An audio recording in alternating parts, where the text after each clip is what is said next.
The storm didn't arrive with warning. It exploded across the polar ice like a god's breath, tearing the sky open and turning the ground into a screaming void of white. Wade Delaney had been tracking the temperature drop for hours, but nothing in the data hinted at this, a full-blown cataclysm bearing down like it wanted him buried. He stumbled forward, bent nearly double, goggles frosted over despite the constant wiping. His comms crackled and died hours ago. No more pings from base camp. No replies from his snow team. Just him and the rising shriek of the storm, like claws dragging across the sky. "Base, this is Wade, anyone!" He shouted into the wind, the radio hissing back static. He cursed and clicked it off. Pointless. His parka tugged against him, every gust a battering ram threatening to rip him off his feet. Snow caked every fold in his gear. He couldn't see 10 feet in any direction. The ice underfoot was deceptive, solid one moment, shifting the next. He fell once, hard, his knee jarring against frozen ground. Blood filled his mouth from a bitten tongue. He was going to die out here. And then, he saw it. A gap in the ice, narrow but tall, rising like the edge of a split glacier. Blackness yawning between cracked stone teeth. A cave? No, something more structured. There was symmetry in the break, a curve to the ice around it that didn't look natural. He didn't care. Shelter was shelter. His lungs screamed from the cold. His limbs felt leaden. Wade forced himself toward the opening. The wind tried to pull him back, slashing, violent, but he gritted his teeth and hurled himself inside. Silence hit him like a wall. Total, jarring silence. The temperature remained brutal, but the wind vanished. Snow no longer whipped at his face. His breathing echoed in the chamber. He collapsed against the wall, pulling off his goggles to blink at the shadows ahead. Ice reflected back the beam from his flashlight in jagged angles, throwing dancing sparks across frozen walls. This wasn't a cave. Not really. The angles were too clean. And beneath the frost, lines. Etched into the ice. Symbols. He wasn't alone in this place.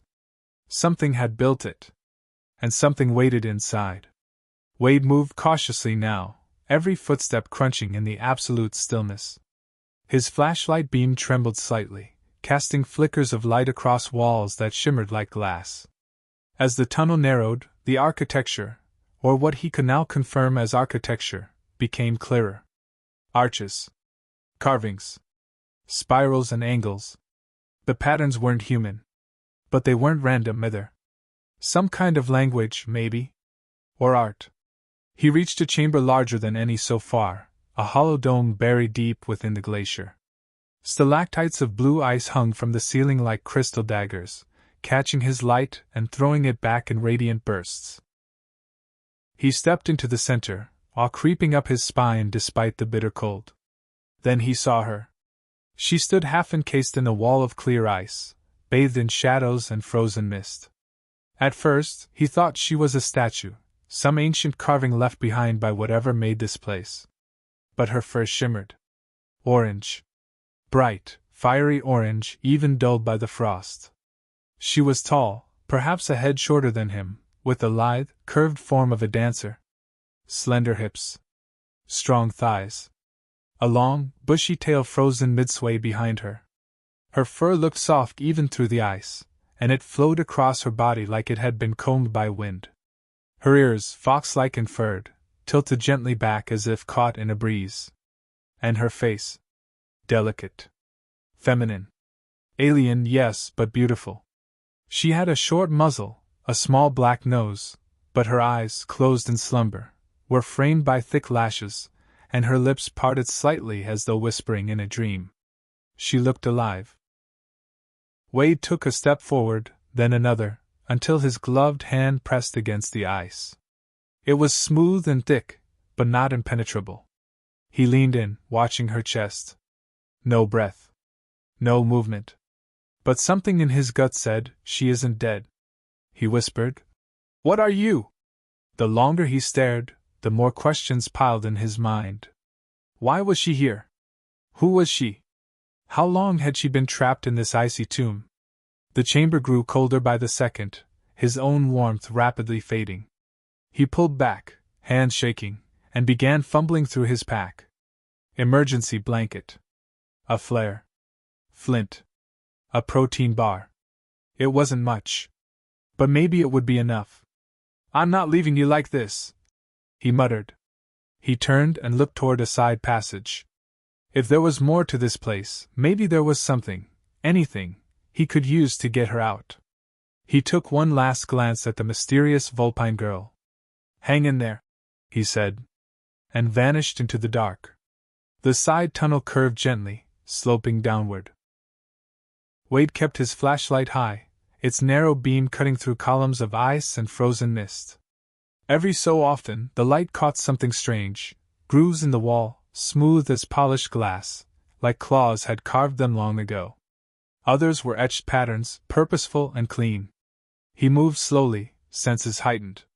There was no breeze. No creaking of shifting ice. Just the faint sound of his own boots crunching through brittle frost. The tunnel opened into a new chamber, this one smaller but even more alien. The ice here was clear enough to reveal objects trapped beneath, chairs, tables, and what looked like shelves or storage units. Everything was shaped in a flowing, curved design, as if nature itself had been sculpted into purpose. Wade crouched beside a half-frozen table and rapped his knuckles against the edge. It rang dully. It wasn't metal, but not quite wood either. Some kind of advanced composite? He couldn't tell. All he knew was that it might burn. And he needed fire. He retrieved his ice axe and began hacking at the edge of the table, breaking it into jagged shards. The pieces came off in splinters and chunks. His arms trembled from effort, his breath misting thick in front of his face. Once he had enough, he loaded the pieces into his pack and made his way back through the tunnel, retracing each frozen footprint until the glimmer of the larger chamber welcomed him back. She was still there, exactly as he left her. The Vulpine woman seemed almost softer now, the firelight from his flare catching the curves of her figure behind the ice. Her tail curved gracefully around one hip, and her expression was serene, as if lost in a perfect dream. Wade knelt beside her and ran a glove over the melting frost. The outer layer was thinner now. A little more time. He arranged the wood pieces in a circle near her base, carefully building a fire pit using loose stone fragments from the floor. It wasn't ideal, but it would work. He struck his flint against steel. Once. Twice. Sparks hissed uselessly. "Come on," he growled. The third strike caught a sliver of dried protein wrapper, and the flame ignited. He fed it slowly, shielding it from the ambient cold with his body. As the fire grew, a faint warmth began to rise. Steam curled off the surface of the ice. Wade leaned back, watching it drip. "You've waited a long time," he murmured to her. "I can't promise I'm the guy you hoped would show up, but I'm here." The fire crackled. Her silhouette gleamed. The thaw had begun. The fire's warmth pushed back against the overwhelming cold, but not by much. Still, it was enough. Enough to melt the outer frost from her prison, enough to send tiny rivulets of water trickling down the curves of the ice. The frozen mist that clouded her form began to fade, revealing more of her orange-furred body in clear, radiant detail. Wade leaned forward, studying every inch. The way her tail curled protectively around her thigh. The gentle rise and fall of her chest. Wait. He blinked. Did she just breathe? He scooted closer, holding his gloved hand just above the ice near her chest. At first, nothing. Then, another faint movement. Shallow. But real. "You're alive?" he whispered, stunned. His heart kicked into overdrive. He hadn't dared hope. Maybe it was just a reaction from the thawing, but something inside him told him otherwise. She wasn't just thawing, she was waking up. Wade moved quickly, grabbing his emergency blanket and jacket from his bag. The ice was thinning now. Carefully, methodically, he chipped away at the last slivers around her arms and torso, pausing whenever the ice cracked too fast. Finally, with one last swing, the lower half of the block gave way with a dull crash, and she spilled forward. Right into his arms. She was freezing. Her body limp, soaked with melting frost, her fur clinging to her skin. But she was warm in places too. Like a core deep inside her was already fighting back against the cold. Wade gently wrapped her in the thermal blanket, then pulled her close and slid his jacket around both of them. Her body fit awkwardly against his, her tail pressing against his leg, but he didn't move. He just held her, shielding her from the worst of the chill. Then, without warning, she gasped. Wade flinched. Her head jerked slightly. Ears twitched. And then her eyes opened. They were golden, vivid and luminescent, wide and alert even as confusion clouded them. She blinked several times, her gaze flicking from the fire to the cavern, then to him. She stared at him in silence. Wade swallowed hard. "Hey," he said softly. "You're okay. You were frozen, but I pulled you out." She blinked again. Her lips parted. Her voice, when it came, was hoarse but clear. "You touched me." He froze. "I what?" "I felt warmth. Yours." Her golden eyes narrowed slightly. "You're not one of us." "No," Wade admitted. "Definitely not." She stared at him a moment longer, then, abruptly, tried to stand. Her legs buckled beneath her, and Wade caught her before she fell again. "Easy," he said, steadying her. "You've been frozen who knows how long. Don't rush it." Her claws, small, retractable, delicate, curled reflexively into his sleeve. "You saved me?" He nodded. "Name's Wade. You got a name?" She blinked slowly, then answered. "Kira." He smiled faintly. "Well, Kira, welcome back." Kira remained close to the fire, her fur glistening with melting frost. The emergency blanket clung to her form, draped over her shoulders and trailing down her back, leaving her long orange tail curled to the side. Her legs were tucked beneath her in a posture that reminded Wade of a cat resting, but her eyes were anything but relaxed. They kept watching him. Studying him. Suspicious. Curious. Wade kept his distance for now, kneeling across from her near the fire. His jacket was soaked, but the heat was holding, and Kira looked steadier by the minute. "You were buried in there," he said, gesturing to the wall of melting ice behind her. "Do you remember anything?" Kira looked into the flames, her golden eyes narrowing. "I remember running. There was light. A sound. Then cold." She paused, her tail flicking once. "And then nothing. Until you." Wade nodded. "You're in Antarctica now. On Earth." She turned her head slowly. "Earth. This is not my world." "No," he said quietly. "It's mine." For a moment, neither of them spoke. The fire crackled. Outside, the wind howled beyond the ice, muffled now but still wild. Kira's ears twitched at the sound. "Your people," Wade ventured. "Were there more of you?" Kira's gaze fell. Her hand, paw-like and delicate, rested over her heart. "There were many. We were fleeing something. I don't remember what. I just remember the sanctuary." She looked around the room slowly, as if trying to recognize it. "This was built by your kind?" Wade asked. "Yes. By my ancestors. A place of preservation. Safety. But we sealed it. I think we failed." Wade's mind was spinning. He was talking to a being from another world. And not just any being, one whose people had once carved chambers beneath Antarctica. Long before humanity knew it was more than ice. "Why here?" he asked. "Why Earth?" She tilted her head, then shrugged slightly. "Your world is distant, quiet. Cold. A perfect tomb." Wade winced. "Guess I showed up a few centuries too early for the archaeological team." Kira managed a faint, amused huff. "I was not expecting a rescuer. Especially one so soft-looking." He blinked. "Hey, rude." She smirked.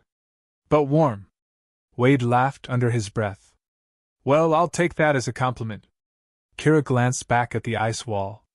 Her expression dimmed. There may be others still frozen. Still waiting. Then we'll find them, Wade said firmly. She looked at him. Why would you help me?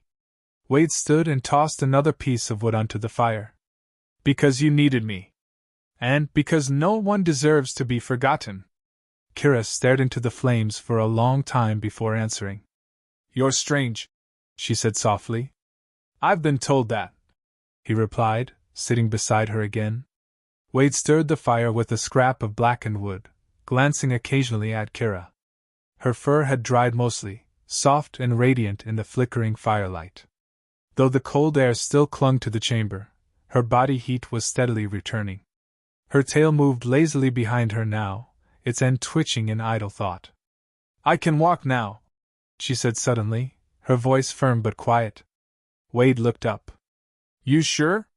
Kira nodded and slowly rose to her feet. She moved carefully at first, balancing on powerful legs and padded toes. Her movements were graceful, cautious but confident, like a predator waking from a long hibernation. Wade couldn't take his eyes off her. She caught him staring. What is it? She asked. He blinked and looked away, rubbing the back of his neck. Nothing.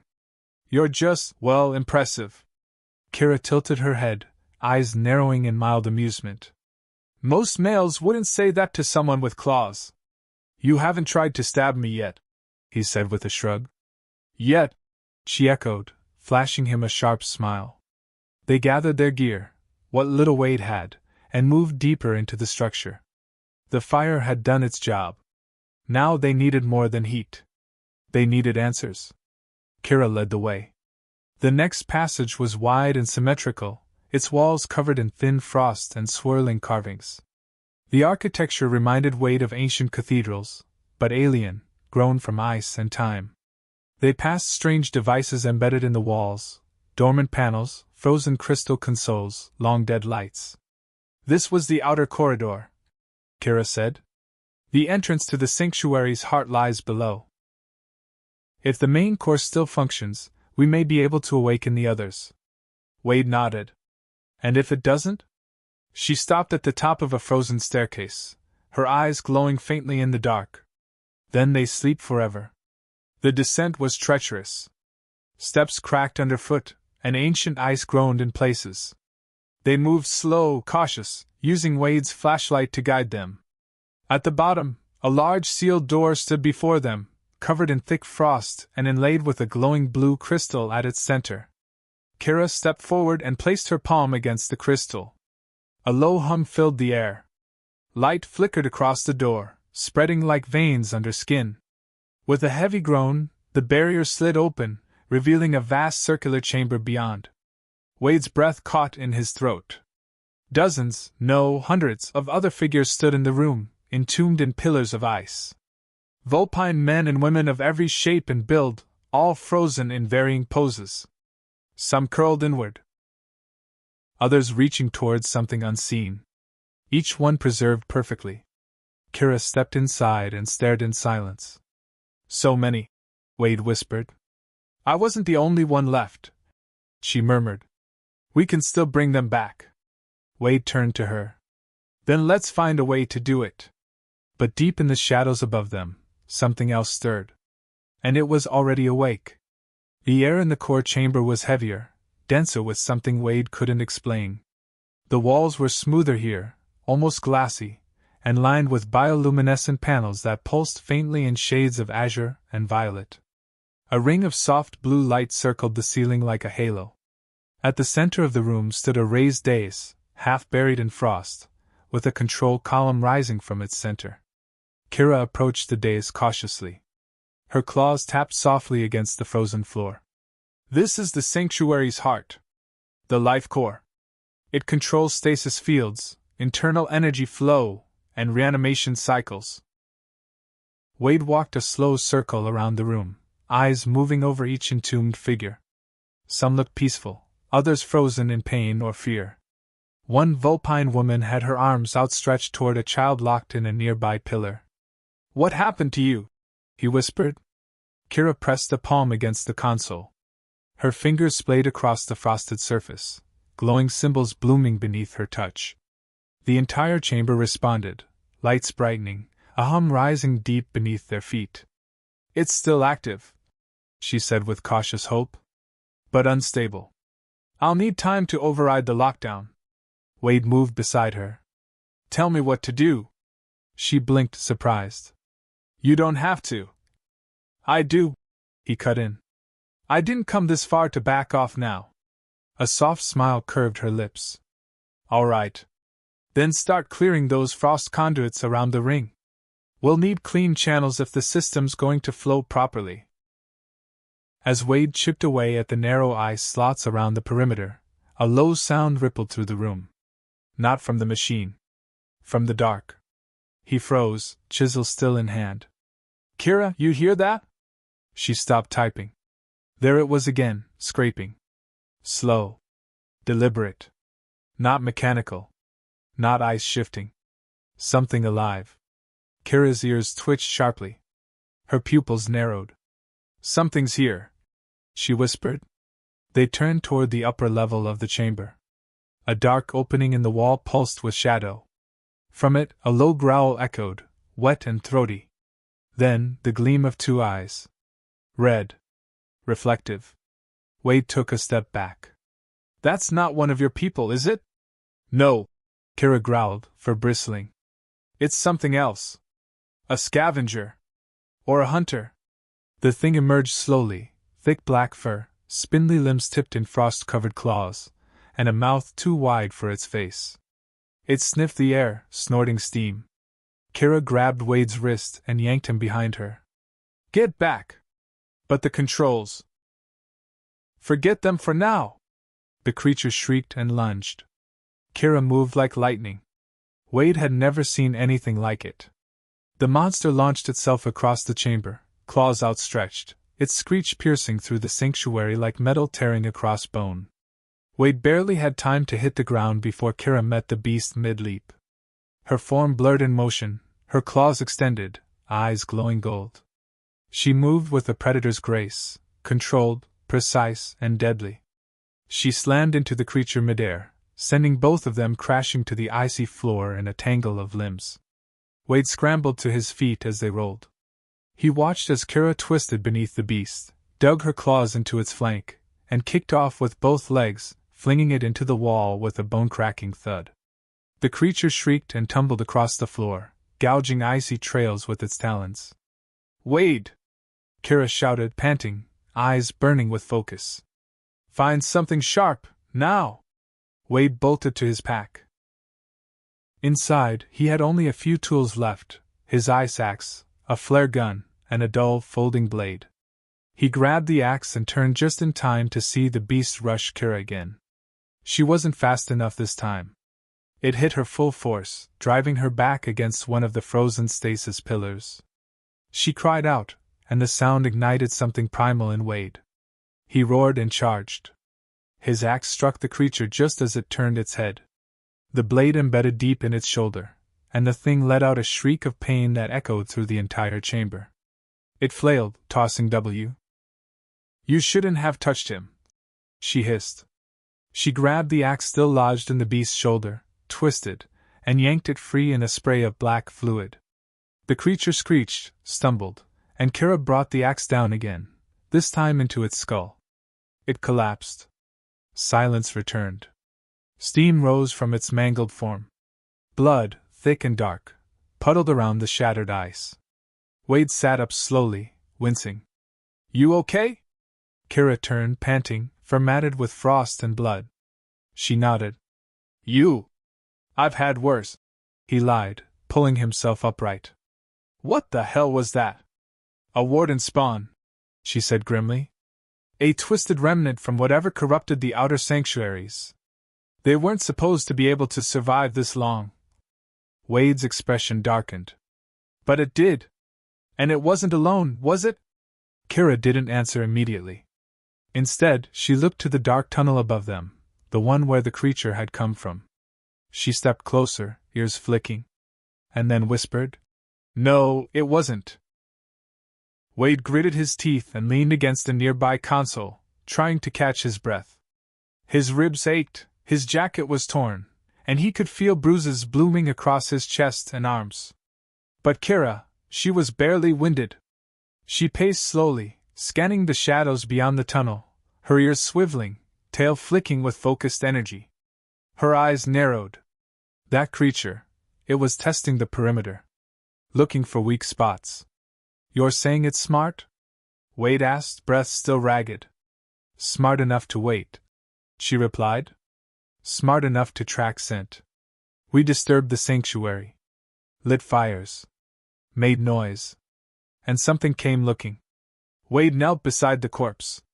The heat of the fire had begun to melt the ice around it, revealing jagged bone ridges under its hide. It didn't just look wrong, it felt wrong. Like it wasn't meant to exist. He swallowed. "How many more?" Kira shook her head. "I don't know. These, Warden spawn, weren't part of our design. They came after. Maybe as scavengers, maybe worse. But they weren't part of my people's legacy. This one," she nudged the corpse with her toe, "was small." Wade's stomach dropped. "Small?" Kira turned to him. "We need to activate the core before more come." They rushed back to the dais. Kira resumed her work, her clawed fingers dancing over the glowing glyphs. The console pulsed with pale blue light, and slowly, the entire floor vibrated beneath them. Wade returned to clearing conduits, chipping away at ancient ice, revealing faintly glowing lines that ran like veins beneath the surface. As he worked, he asked, "What happens if it overloads?" Kira didn't look up. "Then we all die. Buried again, this time for good." He grunted. "Comforting." The humming grew louder. Lights along the walls awakened one by one, and the stasis pillars began to glow brighter. A pale mist seeped upward as frost cracked and popped across their surfaces. "They're waking," Kira said, eyes wide. "It's working." One pillar split down the center with a deep groan. The figure inside, a male vulpine, slightly older, his fur ash blonde and shoulders broad, shuddered. His eyes opened. Kira rushed to his side. "Viral," she said softly. The male blinked, confused, eyes glassy and unfocused. Kira? "I'm here," she whispered, touching his cheek. "You're safe." Wade stood back, watching the two of them, heart pounding. One down. Hundreds more to go. And somewhere in the dark, something else was already watching. Waiting. Viral coughed weakly as Kira supported him, his limbs still stiff from centuries of cryostasis. He blinked into the firelight, trying to process the world around him. "This isn't the sanctuary I remember," he said hoarsely, glancing at the shattered frost, the strange human standing nearby, and the broken body of the beast still sprawled on the floor. "No," Kira said gently. "Something went wrong. But we survived." Wade took a cautious step forward. "I'm Wade. Human. I helped thaw Kira. She helped save my ass from that thing." Viral's eyes narrowed slightly. "Human," he repeated, the word strange in his mouth. "We were never meant to be found. Guess you didn't bury yourselves deep enough," Wade muttered. Kira shot him a warning glance, then turned back to Viral. "He saved me. And he's helping us. That's all that matters right now." Viral looked at her for a long moment, then gave a slow nod. "Then I owe you thanks, Wade." He exhaled, his breath still visible in the air. "Are there others awake?" "Not yet," Kira replied. "But the process has started. The core's recharging. If we can hold the cycle steady, the rest will wake. Assuming nothing eats us first," Wade added, pointing toward the shadowed tunnel. Kira rose and approached one of the still frozen stasis pods. "We need to clear the rest of this chamber," she said. "Get everyone away from the entrance. If more spawn come, they'll target movement." They worked quickly. Wade and Kira helped Viral to a seated alcove and insulated him with what little spare gear they had. Then, together, Wade and Kira began dragging loose gear and shattered ice toward a secondary passage Kira said led to the inner sanctum, a more secure location. "This used to be ceremonial space," she said as they stepped inside. "Only elders were allowed here. It's shielded. Stronger." The room beyond was smaller and circular, with walls of black stone interwoven with crystal veins. It was warmer somehow. A residual hum filled the air, like the echo of a song long finished. Carvings filled the walls, tall vulpine figures, arched in graceful poses, eyes filled with stars. Wade turned slowly. "This place is beautiful." Kira nodded solemnly. "It was sacred. And now, it may be the last safe space left." Suddenly, a flare of white light pulsed through the walls. Kira stiffened. "The reactivation surge. It's begun. We can't delay any longer." Wade met her eyes. "Then let's wake your people before whatever's watching decides to make a move." She stepped closer, her voice barely above a whisper. "If we survive this, will you stay?" He didn't hesitate. "If you'll have me." Her tail curled faintly behind her. "Then fight beside me. And don't die. I'll try not to disappoint." The sanctum's dim glow pulsed in time with the distant core, growing brighter as the reactivation sequence progressed. Wade and Kira returned to the central chamber where the rest of the stasis pods glowed like lanterns buried in frost. More were beginning to crack. Hairline fractures danced across surfaces. Limbs stirred. Breaths, faint and shallow, whispered free for the first time in centuries. But the feeling in Wade's gut didn't match the beauty of the scene. Something was wrong. "Kira," he said quietly, "we're being watched." She froze beside him, ears perking. Her golden eyes flicked toward the outer corridor, the one where the warden spawn had first emerged. The entrance was dim, too dim. And silent. Too silent. "Get your flare gun," she whispered. He didn't ask questions. He pulled it from his pack. Kira crouched beside a half-frozen vulpine man whose tail twitched beneath the frost. "They'll keep waking slowly. We can't stop the cycle now. But we have to draw anything else away from here." Wade clenched his jaw. "You want to go toward the danger?" "We don't have a choice." A deep rumble, like the grinding of stone on stone, echoed through the corridor. The air thickened. The temperature dropped again. Then they heard it. A heavy exhale. Wet. Bestial. Wade raised the flare gun. "I've got one shot. You'd better make it count." Kira nodded, then pressed her forehead gently to his, her breath warm against his skin. "Stay alive, Wade. You too, Foxfire." She gave a sharp smile, just a flicker. Then was gone, darting toward the corridor with the grace of a shadow and flame. Wade moved after her, his boots crunching across the ice, heart hammering in his ears. The corridor stretched ahead like the throat of some sleeping giant. The glow from Kira's fur lit faint reflections in the frost. Then a shape moved, huge, low to the ground, scraping the walls as it crept forward. Kira didn't stop. She launched herself upward, bounding onto a ledge above the corridor. From there she shouted in her native tongue, voice sharp and commanding, echoing like a battle cry through the ice. The creature roared in response. It charged, slamming against the walls, its bulk shaking the floor. Wade fired. The flare screamed through the air, an explosion of red light, and struck the beast's flank. It recoiled, howling in fury. Kira dropped from the ledge and slashed across its side in a single fluid arc. Wade grabbed an old spear from the wall, a ceremonial weapon, maybe, but solid, and rushed forward. "Let's end this," Kira growled beside him. "Together!"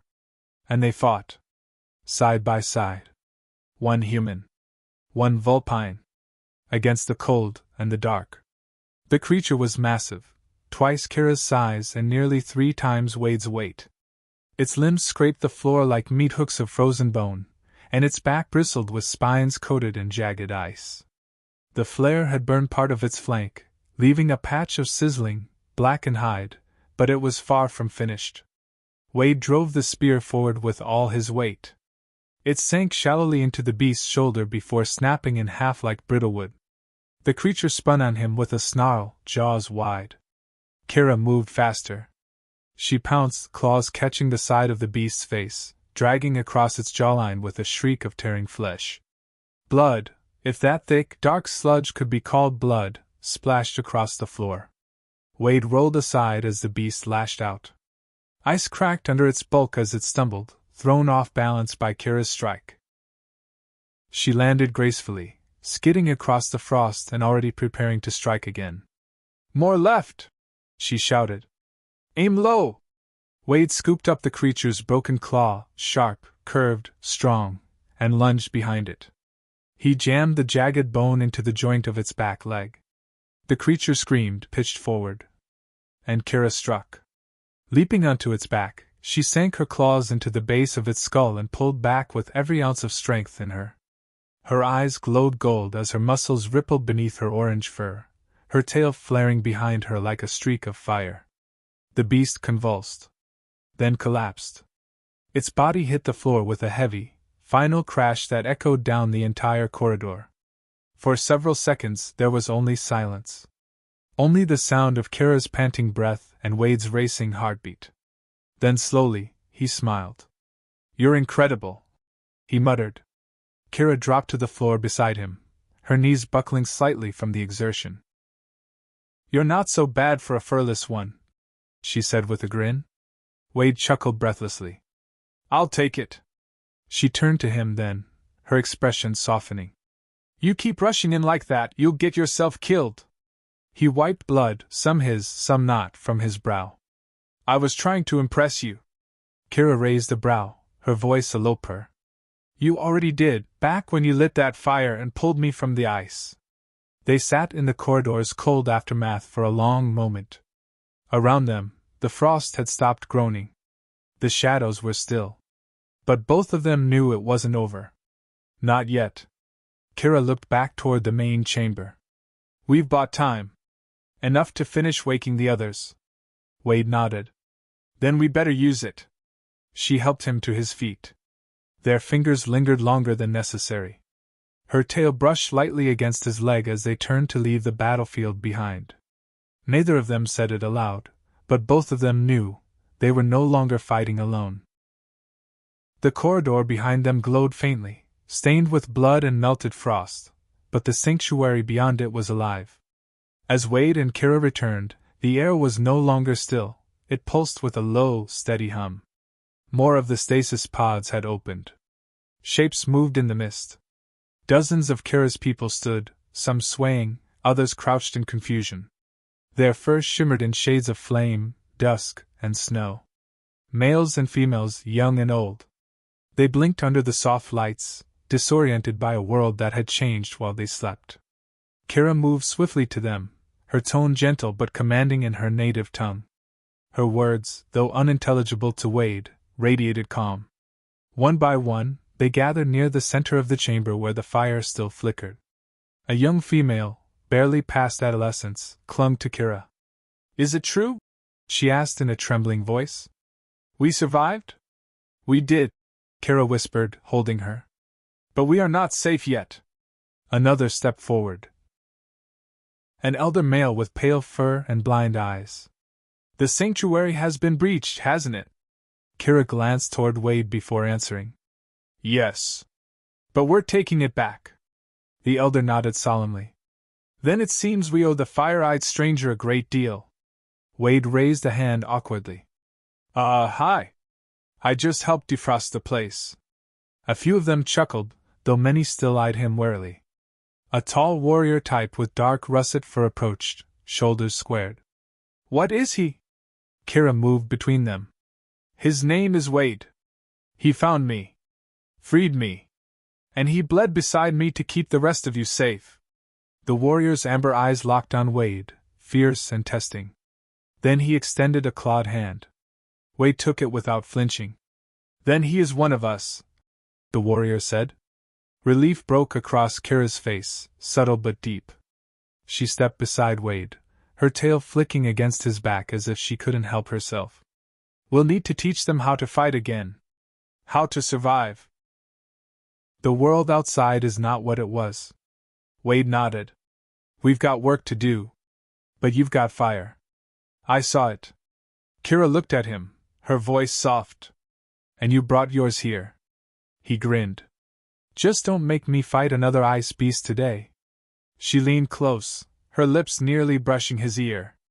Only if you ask nicely. And for the first time since the storm had thrown him into this frozen nightmare, Wade laughed. The sanctuary glowed around them, no longer a tomb, but a cradle of something new.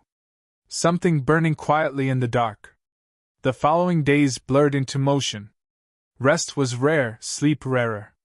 The sanctuary, now alive with activity, buzzed with urgency and recovery. Wade worked alongside Kara and her people to restore critical systems. Heat channels, food synth modules, defense nodes. All long dormant, many damaged. Every salvageable piece they uncovered meant another life saved, another edge sharpened. Kira never stopped moving. She taught the young ones how to carry tools and defend corridors. She met with elders to interpret old codes carved into the walls. At night she sat with Wade beside the fire, tail curling around them both, her voice low as she shared what little history she remembered.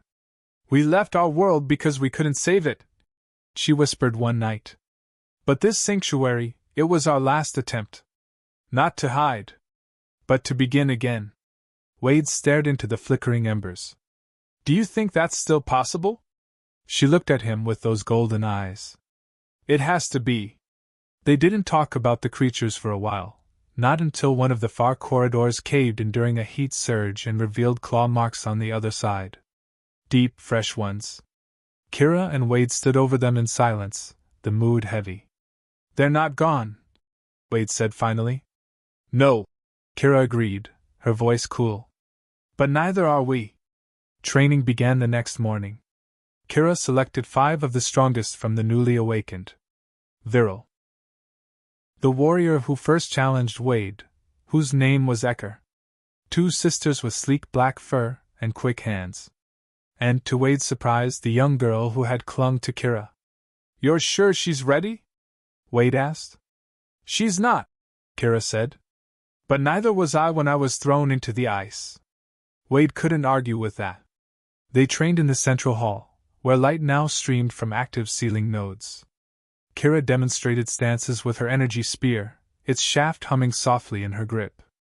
Ecker followed her movements precisely, his focus unshakable.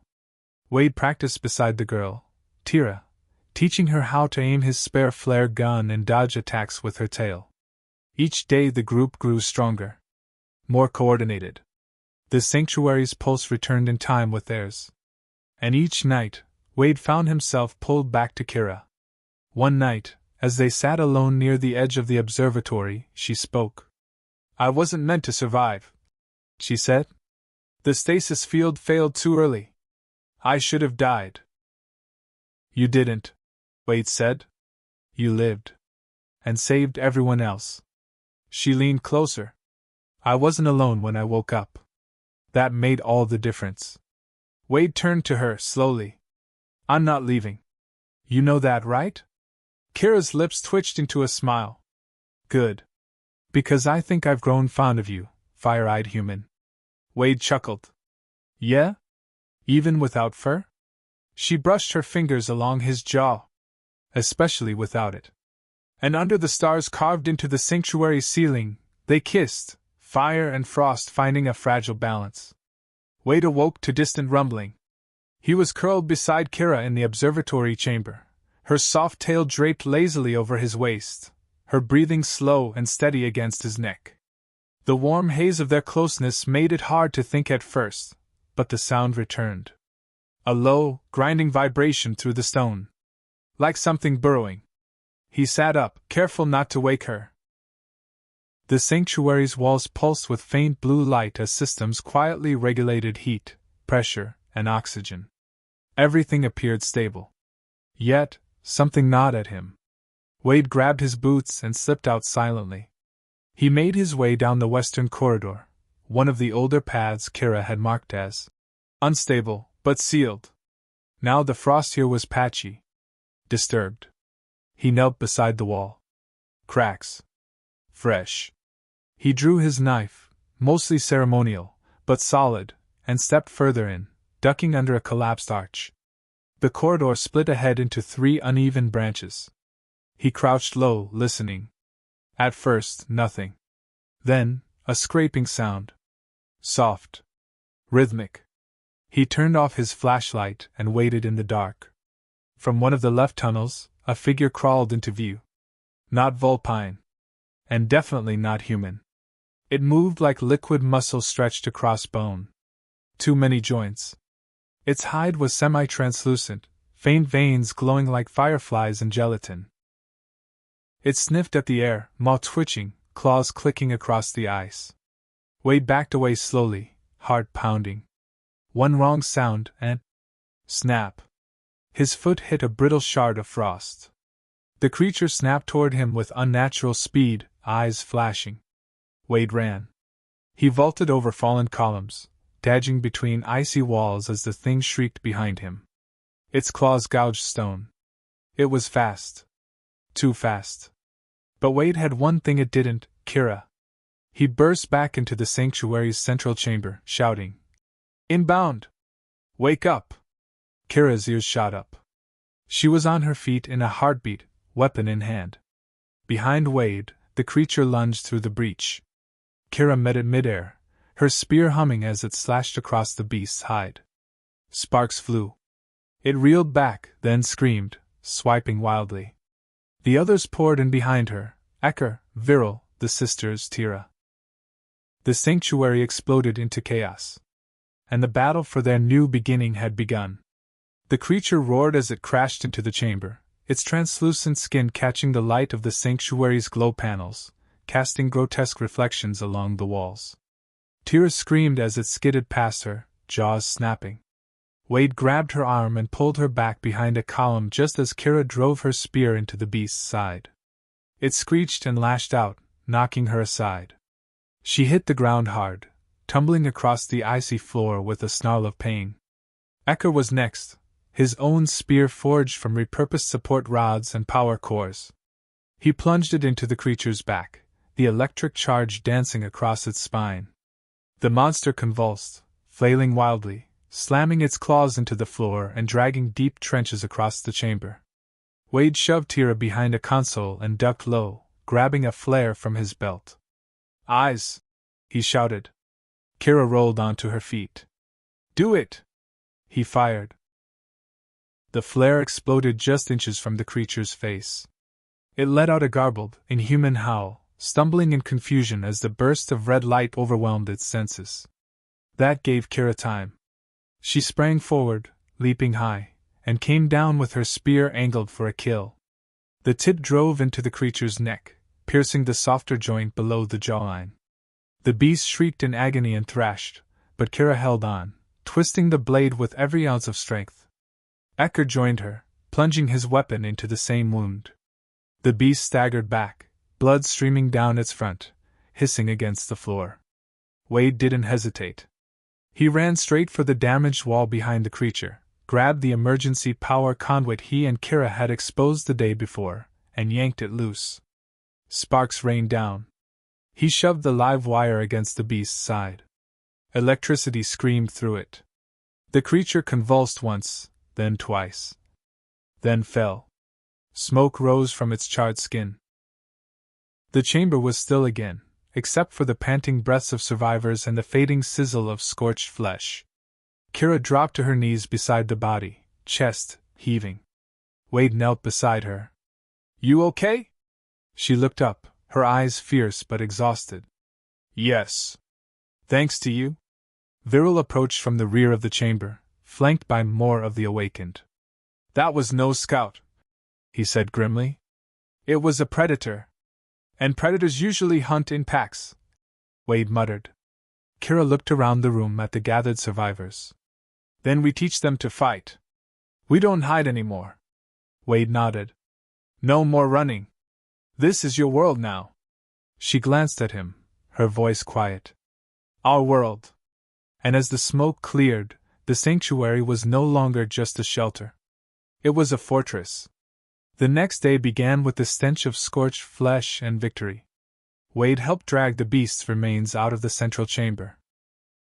The creature's blood had melted the surrounding frost, exposing dark stone beneath the sanctuary floor, an unsettling sight, as though something ancient had been exposed again.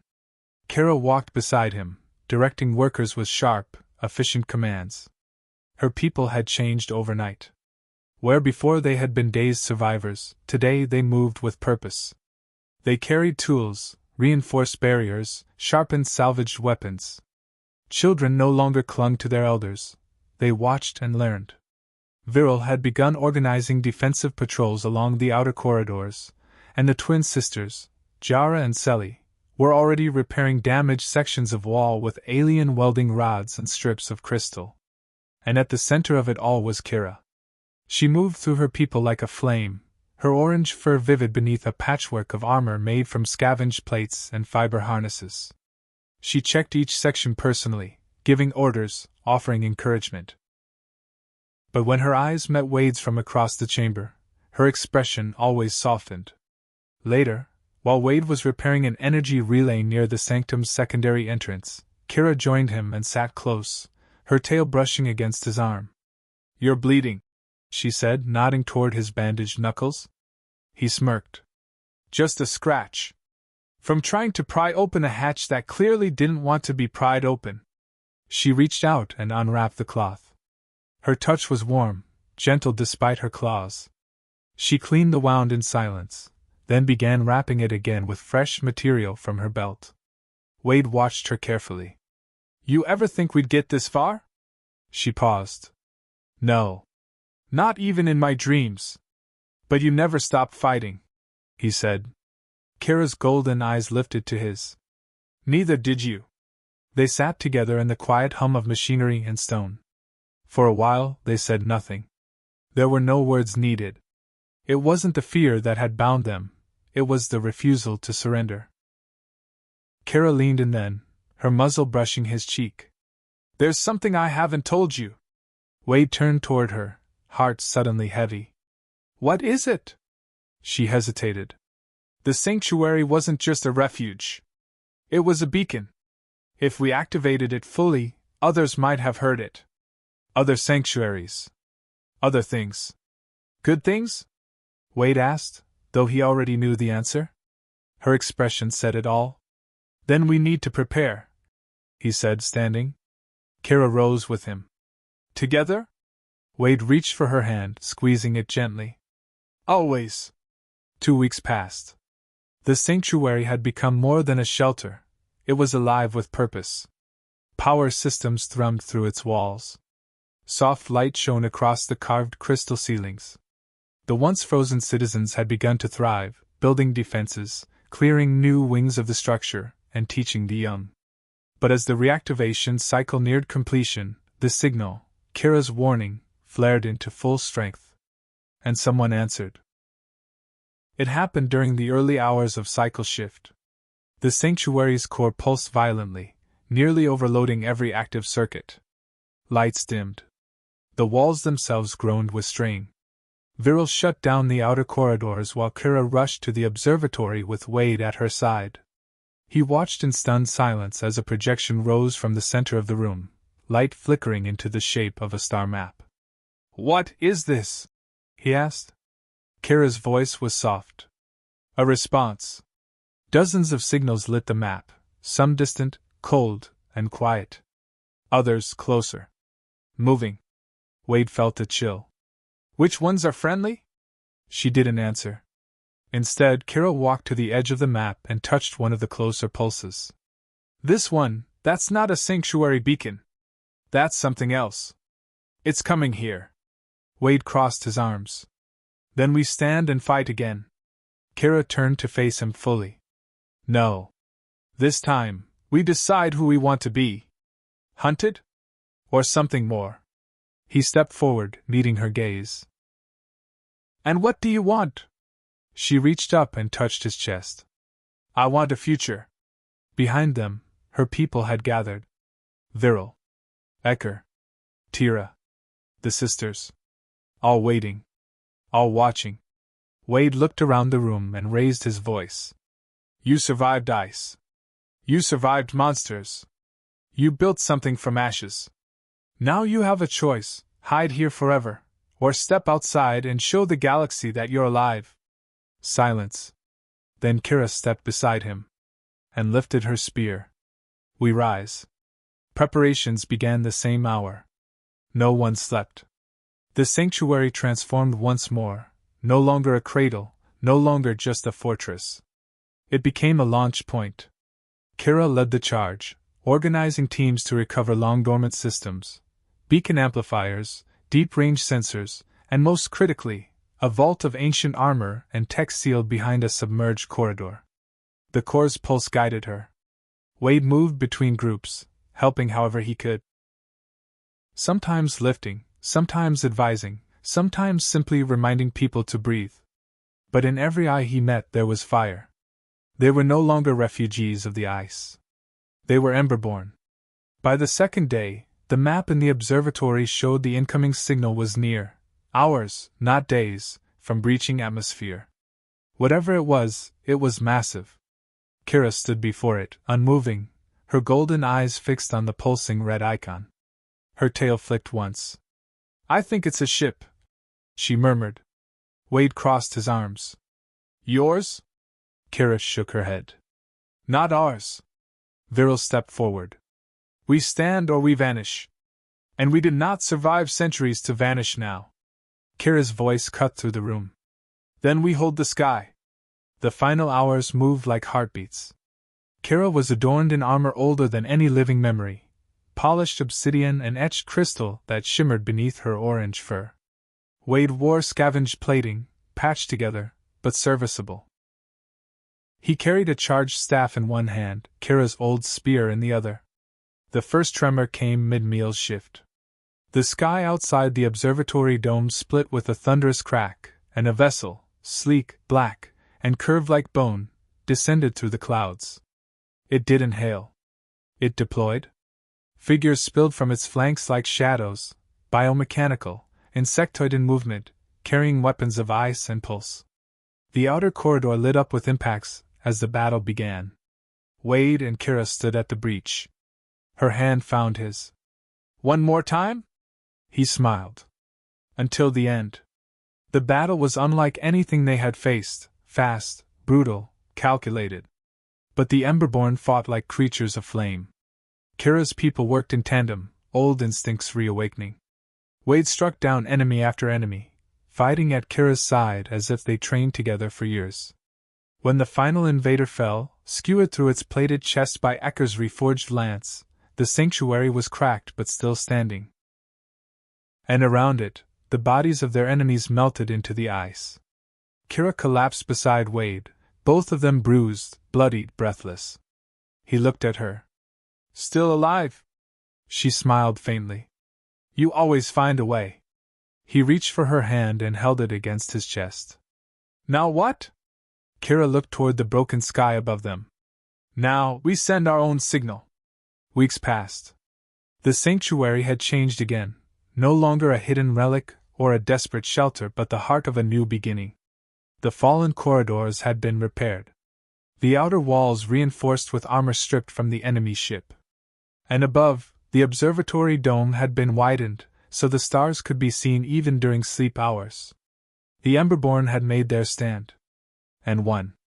Kira stood at the highest point of the structure, wind brushing through her fur, her tail curling gently at her side.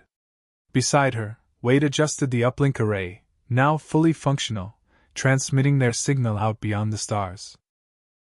"Think anyone's listening?" he asked, tightening the final bolt. Kira didn't look away from the horizon. "Someone always is." He stood and stepped closer to her.